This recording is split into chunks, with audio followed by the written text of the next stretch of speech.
Good morning all students. जैसा कि पूर्व की वीडियो में आपने काव्य दोष में शब्द दोष के बारे में जानकारी प्राप्त की।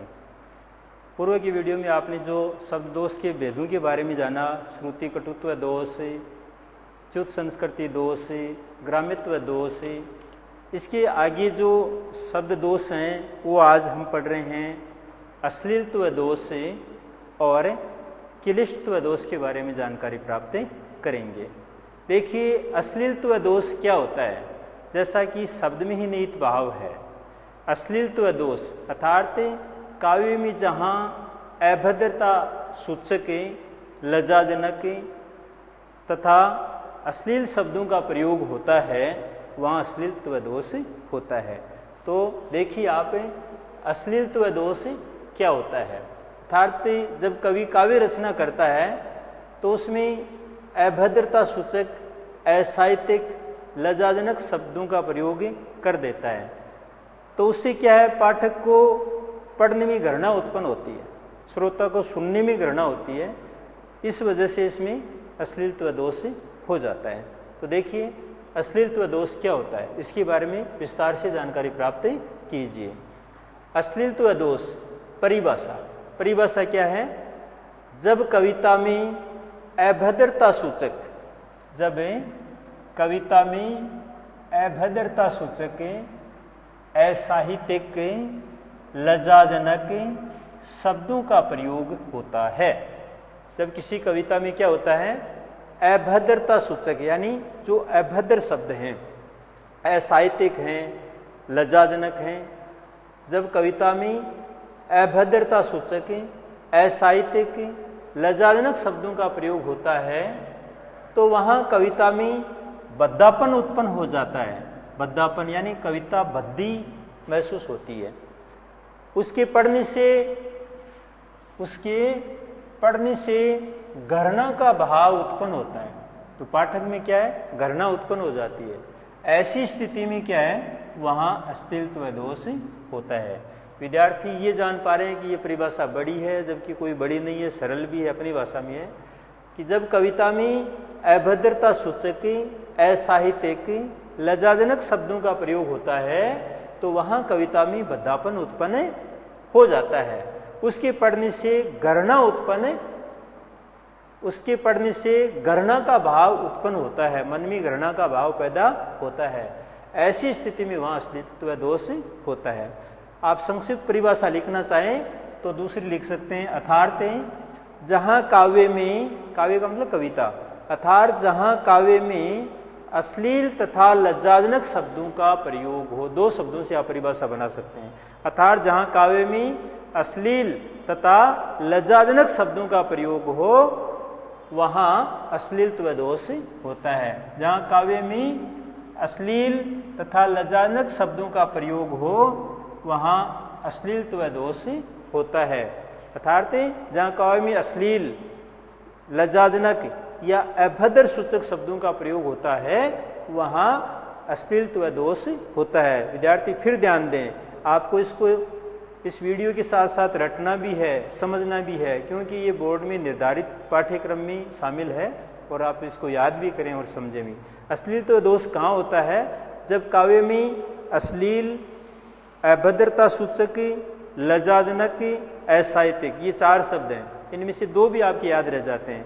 जब काव्य में अभद्रता सूचक, लज्जाजनक, असाहित्यिक तथा अश्लील शब्दों का प्रयोग होता है, वहाँ अश्लीलत्व दोष होता है।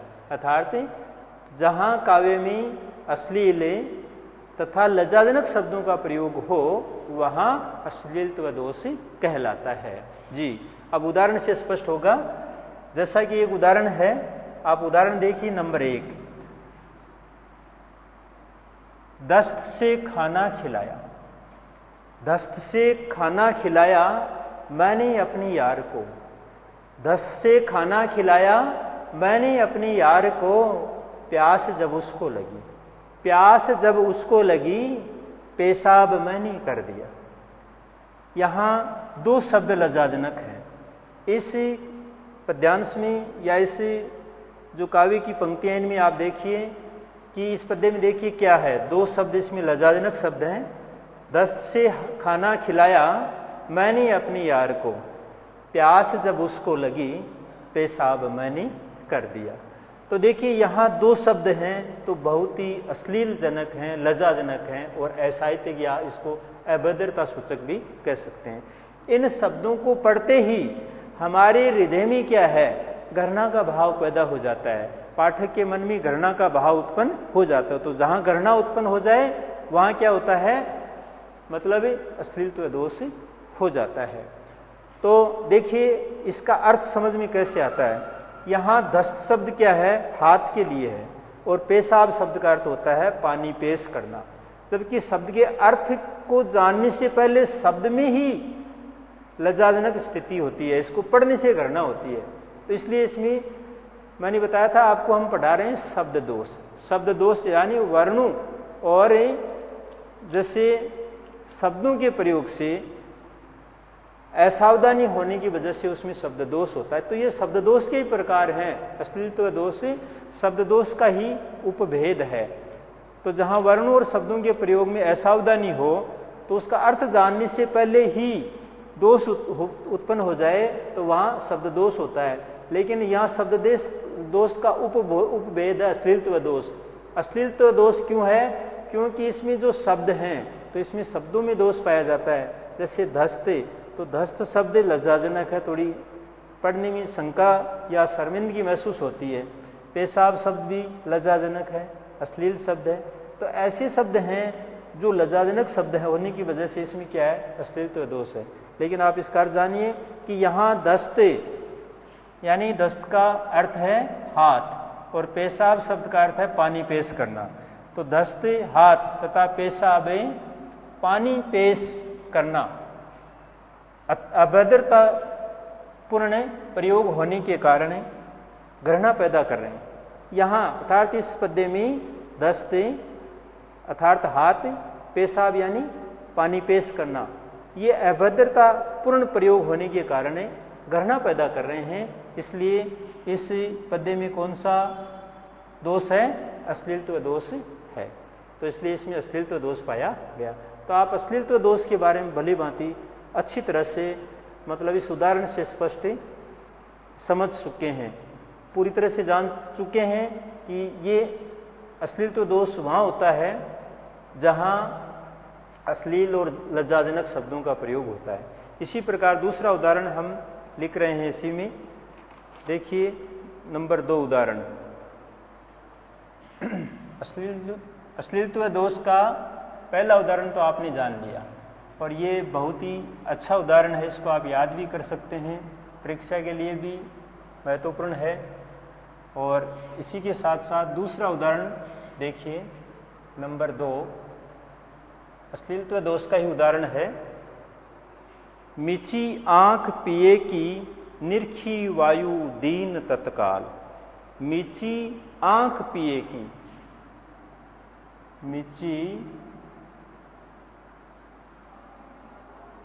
आंख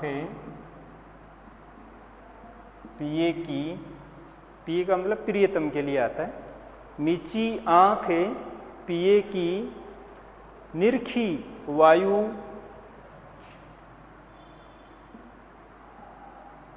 निरखी वायु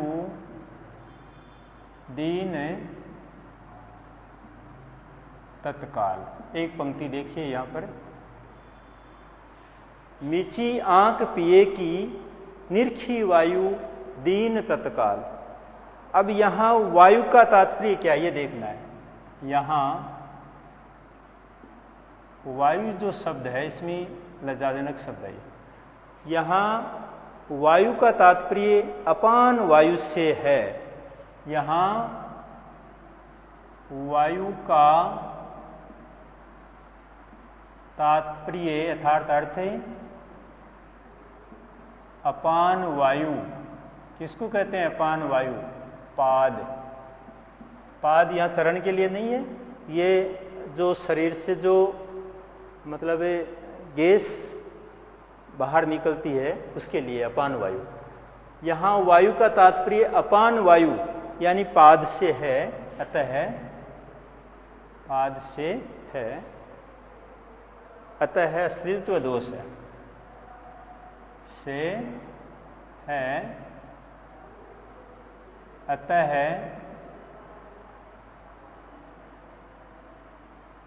अश्लीलत्व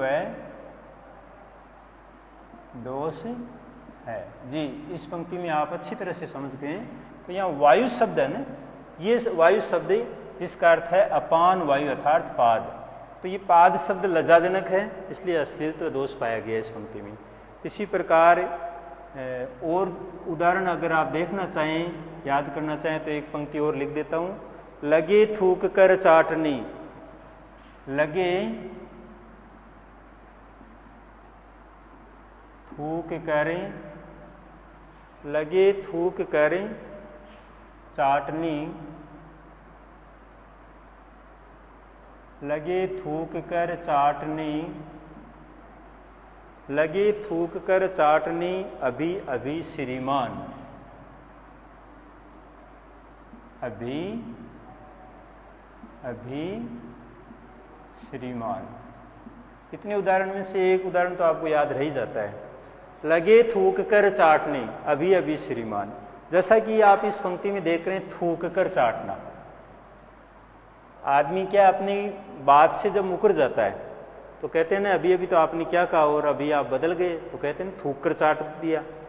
तो थूक कर चाटना एक मुहावरा भी है, लेकिन यहाँ ये लज्जाजनक शब्द है, लगे थूक कर चाटनी अभी अभी श्रीमान। तो इस पंक्ति में थूक कर चाटना घृणाजनक है, इसको पढ़ने से क्या घृणा पैदा होती है।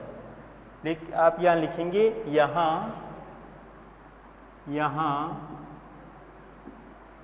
थूक कर चाटना, या थूक कर चाटना घृणाजनक है। थूक कर चाटना यानी घृणा पैदा कर रहे हैं, घृणाजनक है। इसलिए कौन सा दोष है इसमें? अश्लीलत्व दोष पाया जाता है। कौन सा दोष? अश्लीलत्व दोष पाया जाता है। तो इस प्रकार अश्लीलत्व दोष के विभिन्न उदाहरणों से आप अच्छी तरह से समझ पा रहे हैं।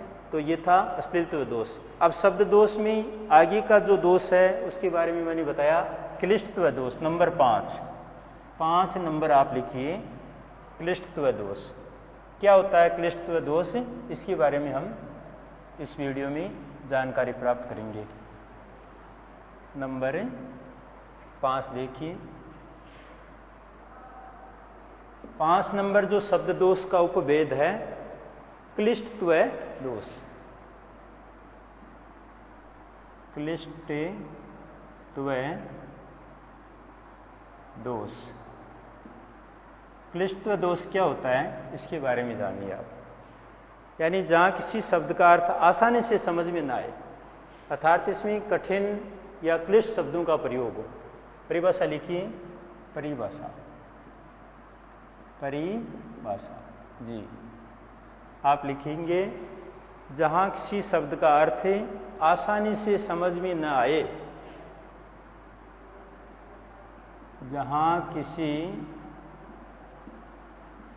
शब्द का अर्थ आसानी से समझ में न आए। जी, जहाँ किसी शब्द का अर्थ आसानी से समझ में न आए वहाँ क्लिष्टत्व दोष होता है। आए वहाँ क्लिष्टत्व दोष होता है। एक ही पंक्ति में परिभाषा है, सरल है। जहाँ किसी शब्द का अर्थ आसानी से यानी सरल भाव से समझ में नहीं आए वहाँ क्लिष्टत्व दोष होता है।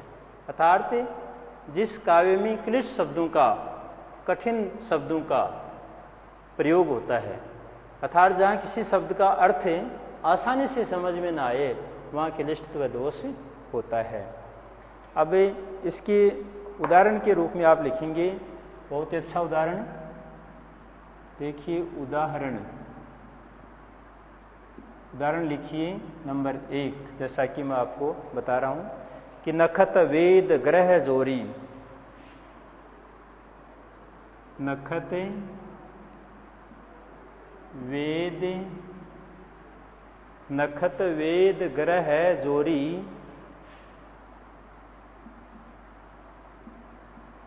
नखत वेद ग्रह जोरी, अर्ध करी को बरजई हम खात, अर्ध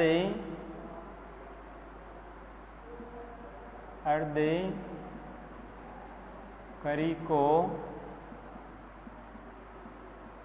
बरजई हमें खात। ये पंक्ति है जब गोपियां की, देखिए यहाँ मनोदशा है, कृष्ण के वियोग में गोपियों की क्या दशा है उसके बारे में देखिए कि नखत वेद ग्रह जोरी, अर्ध करी को बरजई हम खात। यहाँ नखत का अर्थ होता है नक्षत्र, वेद वेदों के लिए कहा गया है, ग्रह का मतलब जो 9 ग्रह होते हैं उनके लिए, जोरी माने जोड़कर, अर्ध करी का अर्थ होता है आधा करके, को बरजई यानी नक्षत्र, वेद और ग्रह तीनों को जोड़ करके उसका आधा करके जो बनता है उसको हम खाएंगे तो हमें कौन बरसता है। तो देखिए इसका गणित के अनुसार जैसे जोड़ बाकी योग करके और बाद में इसका अर्थ निकाला जाएगा। बात क्या हुई थी, जहाँ किसी शब्द का अर्थ आसानी से समझ में ना आए तो यहाँ जोड़ बाकी गुणा भाग करना पड़ रहा है। यहाँ देखिए क्या है, इसमें स्पष्टीकरण देखिए, इसमें गोपियाँ कहती हैं, इसमें कृष्ण वियोग में देखिए गोपियाँ कहती हैं, इसमें गोपियाँ कहती हैं कि कृष्ण के वियोग में यदि हम, कहती हैं कि कृष्ण के वियोग में यदि हम, यहाँ गोपियाँ कहती हैं कि कृष्ण के वियोग में यदि हम नक्षत्र, यदि हमें नक्षत्र 27, वेद 4 तथा ग्रह 9 जोड़कर, वेद यानी नक्षत्र 27 होते हैं, वेद 4 होते हैं और ग्रहों की संख्या 9 होती है। तो उसके बारे में इस एक पंक्ति में देखो कितना सार निकल रहा है। इसमें गोपियाँ कहती हैं कि कृष्ण के वियोग में यदि हम नक्षत्र 27 कोमा यानी अल्प विराम, वेद 4 तथा ग्रह 9 को जोड़कर, 9 जोड़कर, को की आवश्यकता नहीं है यहाँ पे, 9 जोड़कर अर्थात उसका आधा जोड़कर, अर्थात उसका आधा जोड़कर, अर्थात उसका,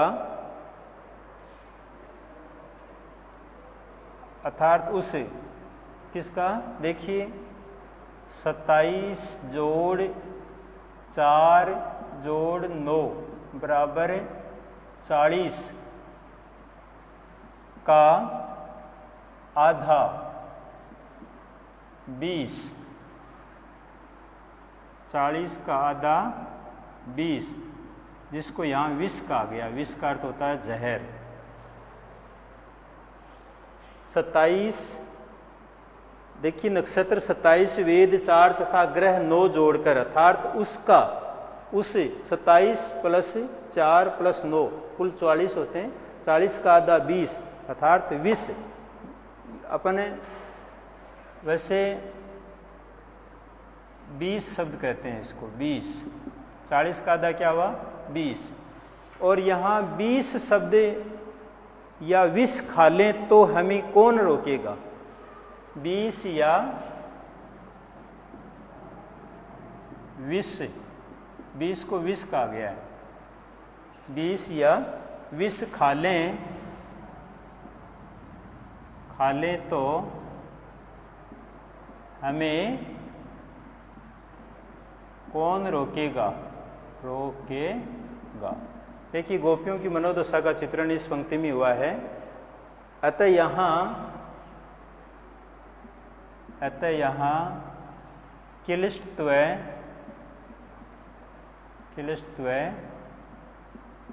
दोष है जी।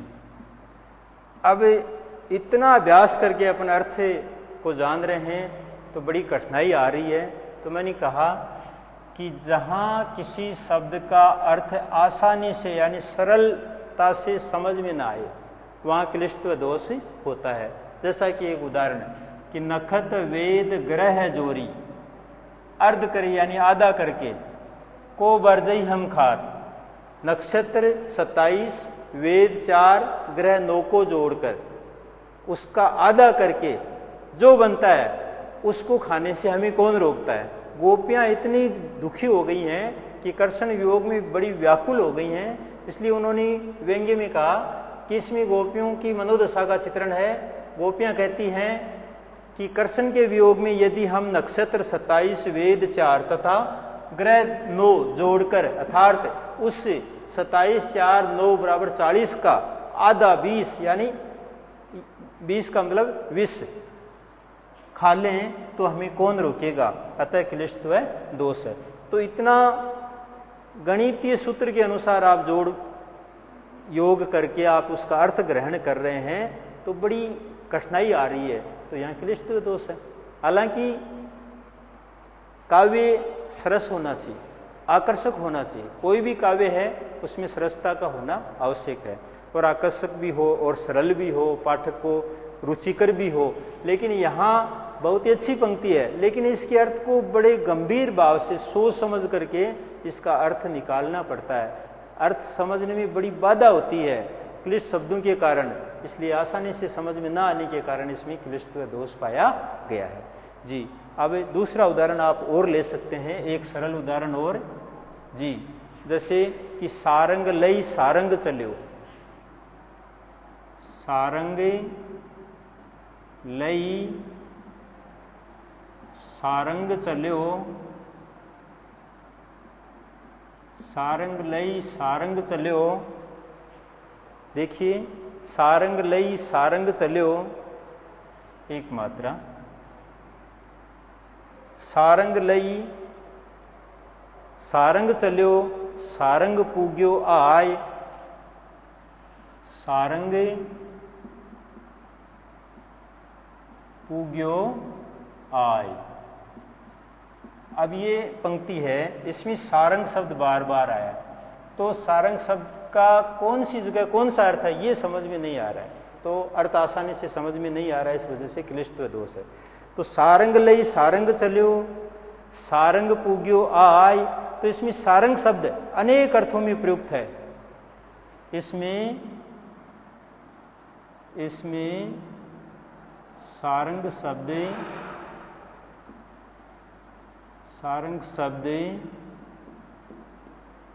अनेक अर्थों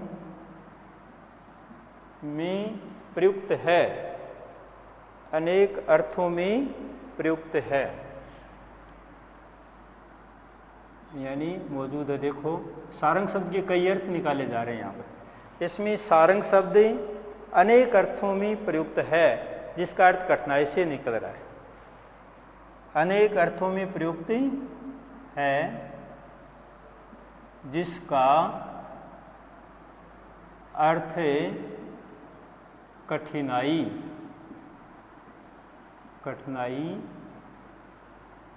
से निकल रहा है, जिसका अर्थ कठिनाई से निकल रहा है। बड़ी कठिनाई आ रही है अर्थ निकालने में, कठिनाई से निकल रहा है। अतः कौन सा दोष है? क्लिष्टत्व दोष। तो ये भी सरल है। क्लिष्टत्व दोष भी शब्द दोष का ही एक उपभेद है, यानी जहाँ किसी शब्द का अर्थ आसानी से समझ में न आए, अर्थात काव्य में जहाँ किसी शब्द का अर्थ आसानी से समझ में न आए वहाँ क्लिष्टत्व दोष होता है। उदाहरण कि नखत वेद ग्रह जोरी अर्ध करी को बरजई हम खात, अर्थात गोपियाँ श्री कृष्ण के वियोग में कहती हैं कि 27 नक्षत्र 27 वेद 4 ग्रह 9 को जोड़कर उसका आधा करके यानी 20 अर्थात 20 को हम खाते हैं तो हमें कौन रोकता है। इसलिए इसके अर्थ जानने में बड़ी कठिनाई महसूस हो रही है, अतः क्लिष्टत्व दोष प्रकट हुआ। इस प्रकार आप शब्द दोष के बारे में जानकारी प्राप्त कर चुके हैं। आगे की वीडियो में हम आपको वाक्य दोष के बारे में समझाएंगे। तब तक के लिए धन्यवाद।